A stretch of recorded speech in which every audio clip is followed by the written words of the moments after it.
students, this is Amandeep. Today I'm here with the video of day 6 from unit 2. Hope as you know students, previous video में हमने land uses और land as a resource के बारे में study किया था. Today we were discuss about the land uses and its significance. जो land के यूजेस होते हैं वो बहुत डिफरेंट टाइप्स में होते हैं. जैसे कि we are using land for the residential, for recreational, for different business commercial uses, for recreational, commercial uses, and for agriculture, for it provides surface to us live. बहुत सारे यूजेस होते हैं land के. Like land use for different purposes such as agriculture, forestry. Agriculture खेती करने के लिए उसका यूज़ होता है. बहुत सारी क्रॉप्स को ग्रो करते हैं तो हम फॉरेस्ट्री जंगल जहाँ पे पेड़ पौधे होते हैं या बहुत सारी नेचुरल स्पीसीज़ जो है वहाँ पे लीव करती हैं. माइनिंग मीन्स माइनिंग से जैसे कि हमें रिसोर्सेज प्रोवाइड होते हैं. कोल, पेट्रोलियम, बिल्डिंग हाउसेस, घर बनाना या किसी भी तरह के होल्स को बिल्ड करना. रोड्स जिसका यूज़ हम ट्रैवलिंग के लिए करते हैं. सेटिंग अप इंडस्ट्रीज़ को बनाने के लिए, फैक्ट्रीज ओपन करने के लिए. बहुत सारे डिफरेंट लैंड यूजेस हैं. Help us to see, if we studying the land use, help us to see patterns and predict the future.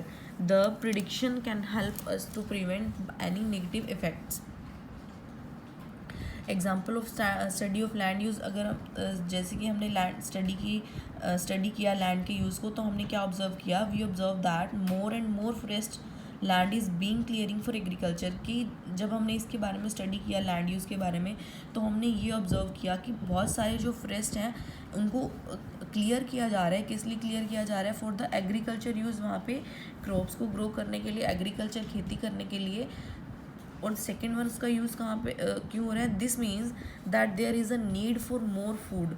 अगर एग्रीकल्चर हो रहा है या फॉरेस्ट को क्लियर किया जा रहा है, तो इसका मतलब क्या है कि there is a need for more food. कि वहाँ फूड की नीड ज़्यादा है. We know that clearing forest put the lives of all species at risk. हम जानते हैं कि अगर हम फॉरेस्ट को क्लियर करते हैं तो बहुत सारी स्पीसीज़ ऐसे हैं फॉरेस्ट में रहने वाले, लाइक बर्ड्स, एनिमल्स, बहुत सारी कैटेगरीज आती हैं जो स्पीसीज़ में आते हैं. तो उनकी जो लाइफ है वो रिस्क में है. ऑब्वियसली रिस्क में है क्योंकि उनका जो रेजिडेंशियल का जहाँ भी जगह पे वो रहते हैं तो वो फॉरेस्ट में रहते हैं. तो जिससे उनका जो रहने का जो भी जगह है वो उनकी ख़त्म हो जाएगी. So we must find out different ways to grow food in limited land. So हमें कुछ ऐसे न्यू वेज़ को फाइंड करना चाहिए, ऐसे सफिशेंट वेज़ को फाइंड करना चाहिए जिससे कि हम क्रॉप्स को ग्रो कर सके, अच्छी फर्टाइल लैंड पे ग्रो कर सके, और लिमिटेड लैंड को हम यूज़ करके अच्छी क्रॉप्स को ग्रो कर सके. सो दैट कि जो भी स्पीसीज़ हैं फॉरेस्ट में रहने वाली हैं, किसी भी तरह की लाइव्स हैं या जो लोग हैं, तो उनकी जो लाइव है उसको कोई रिस्क ना हो.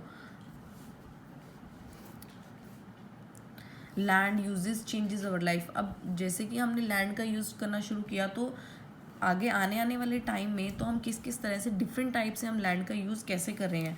Studying such as a change help us understand how human life has change too. कि हम लोगों ने जो किसी भी तरह की कोई भी फ्री लैंड पड़ी थी या इनफर्टाइल लैंड थी, जो बैरन लैंड थी, उसका हमने यूज़ कैसे किया. फर्स्टली हमने उसका यूज़ किया कमर्शियल लैंड के लिए. कि अगर कोई बैरन लैंड है उसमें हम उसके ऊपर एग्रीकल्चर नहीं कर सकते, तो हम उसका यूज़ किस तरीके से कर सकते हैं? क्योंकि क्रॉप्स तो उसके ऊपर ग्रो नहीं कर सकते, वाटर अवेलेबिलिटी नहीं है, लैंड फर्टाइल नहीं है, ऑब्वियसली वहाँ पे इजीली वाटर प्रोवाइड नहीं होगा. दैट्स वाई वो जो है लैंड है वो बैरन हुई है.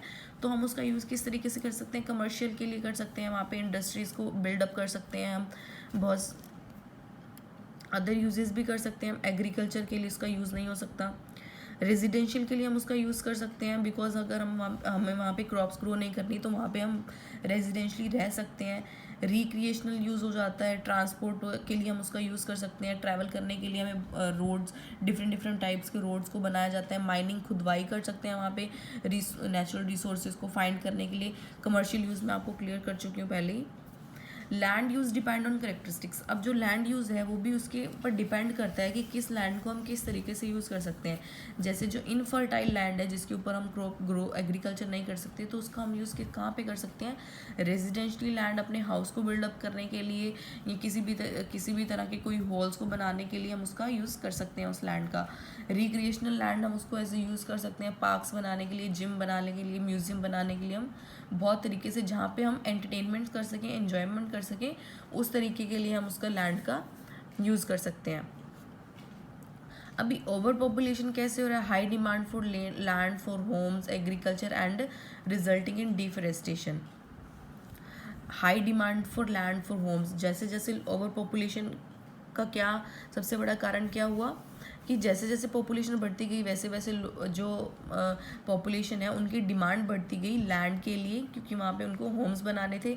एग्रीकल्चर के लिए लोगों की डिमांड बढ़ने लगी, उनको एग्रीकल्चर के लिए भी उनको लैंड प्रोवाइड करवानी थी। रीसेटलिंग इन डिफरेस्टेशन, अगर जो लोग फॉरेस्ट से आए हैं, डिफॉरेस्टेशन वहाँ पे हो रहा है, तो उनको भी लैंड प्रोवाइड कर, लैंड के लिए उनकी डिमांड बढ़ने लगी। ओवर यूज, जब ओवर यूज आता है land becomes infertile as it used for growing crops repeatedly. जब हम किसी भी जगह पे या किसी भी लैंड के ऊपर कंटिन्यूसली हम उसके ऊपर क्रॉप्स को ग्रो करते हैं, उसका बार बार यूज़ करते रहते हैं, तो उसकी जो फर्टाइलाइजेशन है वो बहुत ज़्यादा कम हो जाती है। जो लैंड जो ओवर यूज, जिसे हम ओवर यूज़ कहते हैं, लैंड का ओवर यूज़ होना, और उससे जो फर्टाइलाइजेशन है वो लैंड की ख़त्म हो जाती है। Student, here your topic is completed. Hope all topics are clear. Watch these videos regularly and send me the homework, revision your revision work on my personal window. Thank you and have a nice day.